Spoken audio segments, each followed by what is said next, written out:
مثال لیجئے، آپ نے 1 درم شربت کا بنایا اور اگر اس میں 1 بوند پیشاب کی پڑ گئی سب ناپاک ہو جائے گا، ٹھیک ہے نا؟ آپ نے بریانی پکائی، ایک بھجی ہوئی تھی، کوئی شرابی وہاں سے گزرا اور شراب کی بوتل اس میں گر گئی، یہ شراب گر گئی، سب برباد ہو گیا نا؟ اسی طریقے سے ایک مسئلہ یہ بھی سماعت کیجئے کہ جن لوگوں کے پیچھے ہماری نمازیں جائز نہیں ہیں، جن گستاخوں کے پیچھے، جن بددینوں کے پیچھے ہماری نماز نہیں ہوتی ہے، ان کا ذبیحہ بھی ہمارے لیے حرام ہے۔ دھیان رکھیے گا اس مسئلے کو۔ جن لوگوں نے نبی کی بارگاہ میں گستاخی کی اور ان کے پیچھے ہماری نمازیں نہیں ہوتی ہیں، تو ان کا ذبیحہ، ان کا ذبح کیا ہوا جانور بھی ہمارے لیے حلال نہیں ہوتا ہے۔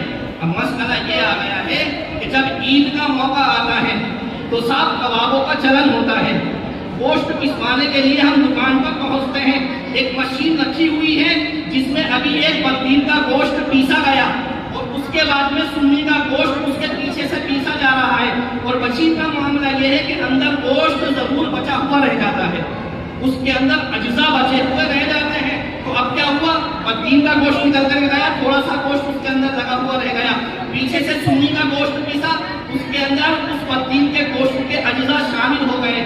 ہمارے بھائی بڑے شوق کے ساتھ ان کبابوں کو کھاتے ہیں، بلکہ کتنی جگہ پر اماموں کو بھی کھلایا کرتے ہیں، مگر پتہ نہیں جانے انجانے میں یہ کیا معاملہ ہو گیا، ایک حرام کام ہم سے ہو گیا، حرام گوشت ہمارے پیٹ میں چلا گیا۔ تو بقرعید کے موقع پر خاص اس چیز کا خیال رکھیں کہ گوشت جو پسواتے ہیں اس دکان کے اوپر جہاں پر سب لوگوں کا گوشت پیسا جاتا ہے، وہ گوشت جس میں بدین کے گوشت کے اجزاء شامل ہو گئے، میں یہاں پر کھڑے ہو کر کے، یہاں مفتیان کرام بھی موجود ہیں، ان کی موجودگی میں یہ فتویٰ دے رہا ہوں زبانی، اور ضرورت پڑی تو لکھ کر بھی میں اس فتوے کو جاری کر دوں گا کہ وہ گوشت جس گوشت میں کسی وہابی کا یا کسی بدین برمذہب کا گوشت مل گیا، چھوٹے چھوٹے ٹکڑے مل گئے، وہ گوشت مسلمان کے لیے کھانا حرام ہے، حرام ہے، حرام ہے۔ اور اگر وہ گوشت پیٹ میں گیا تو سمجھ لو 40 دن کی نمازوں کا اور دعاؤں کا پتہ نہیں کیا حال ہوگا۔ تو یہ مسئلے میں بہت زیادہ غفلت ہے، بہت زیادہ غفلت ہے، جگہ جگہ میں اس مسئلے کو دیکھتا ہوں، بہت زیادہ لوگ غفلت کا شکار ہیں۔ تو اس کے اوپر توجہ فرمائیں، کچے گوشت کے کباب کھانے ہیں، گھر پر مکسی ہو اس میں آپ گوشت کو پیسیے اور اس کے بعد میں اپنے گھر پر کھائیے۔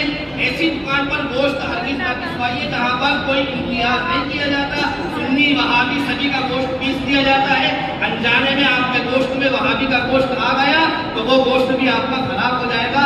اللہ رب العزت ہم تمام مسلمانوں کو ایسی خرافات سے اور حرام چیزوں سے بچنے کی توفیق عطا فرمائے۔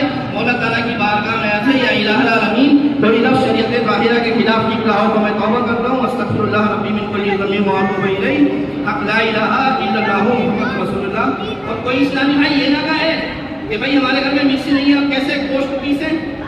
تو کباب کھانے کا فرض ہے؟ نہیں، کباب کھانا فرض ہے یا واجب ہے؟ کباب ہی چاہیے چاہے حرام ہو۔